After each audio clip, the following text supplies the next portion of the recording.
All right, in this video, we're covering variable costing, chapter 6.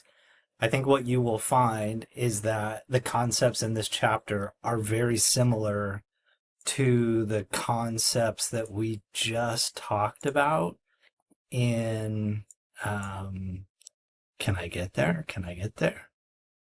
Bear with me for a second. They're very similar to, come on, why is this not letting me get out of here? That's very crazy. Come on now. Anyway, they're very similar to the last lecture from chapter 5. I guess it's not letting me show you. Um, but variable costing, again, it is not generally accepted accounting principles, or it's not based on GAAP. It is for internal purposes, and it essentially moves all the variable costs up, and revenue minus all variable costs is our contribution margin. And then it accounts for all fixed costs, regardless of whether they are operating expenses or fixed manufacturing costs. So all variable costs to compute contribution margin, we then subtract all fixed costs. That is variable costing, and I'm going to go through it in detail. But absorption costing is what we learned in generally accepted accounting principles in financial accounting. And it accounts for all manufacturing costs, fixed and variable, to determine gross profit. Then we subtract from gross profit all of our operating expenses like research and development, sales and general administrative expenses, marketing, and then we subtract those to determine income. So two different approaches used for two different reasons, and this chapter sort of explores the differences between those two. What we're going to try to learn throughout the next, 5 or 6 lectures related to chapter 6, we're going to apply the contribution margin ratio for business decisions. We're going to talk about how absorption costing could lead to overproduction.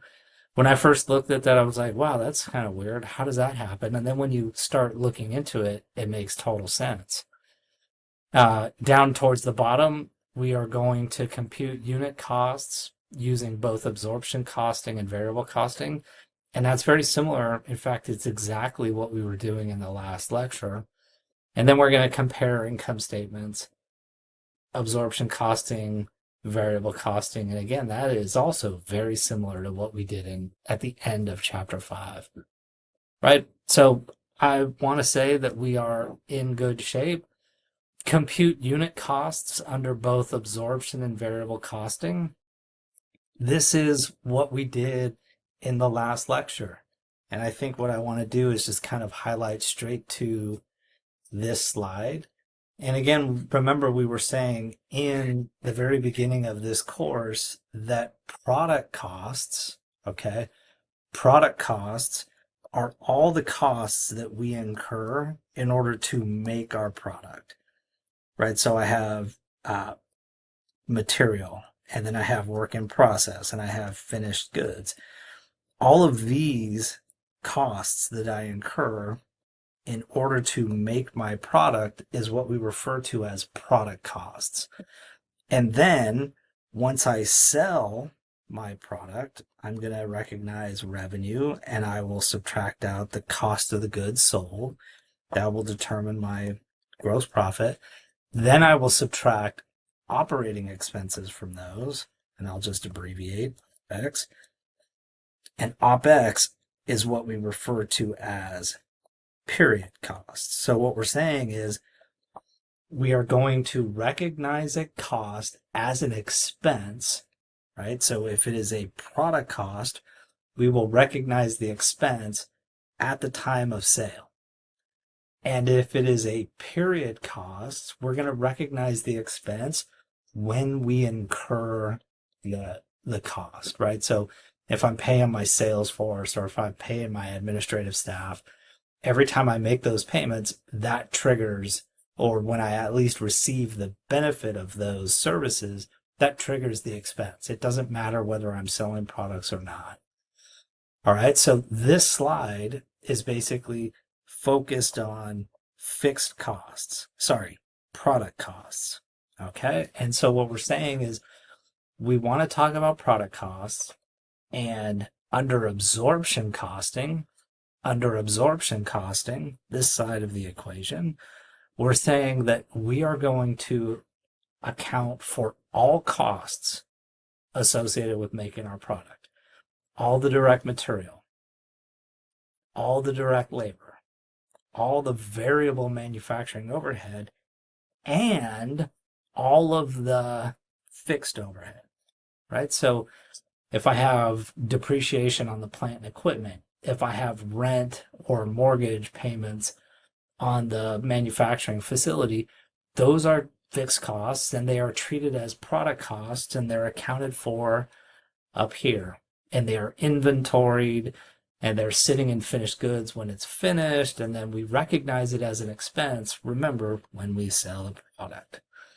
Alternatively, under under variable costing, okay, what this is saying is we are treating fixed overhead as a period expense when we are dealing with variable costing. Because again, we're saying we're going to take all the revenue minus all variable costs. That will be all variable manufacturing costs and all variable SG&A. The difference between revenue and all variable costs is our contribution margin. Then we're going to subtract out fixed manufacturing overhead and fixed SG&A to determine operating income. Okay, so what we're saying is fixed overhead is the big difference.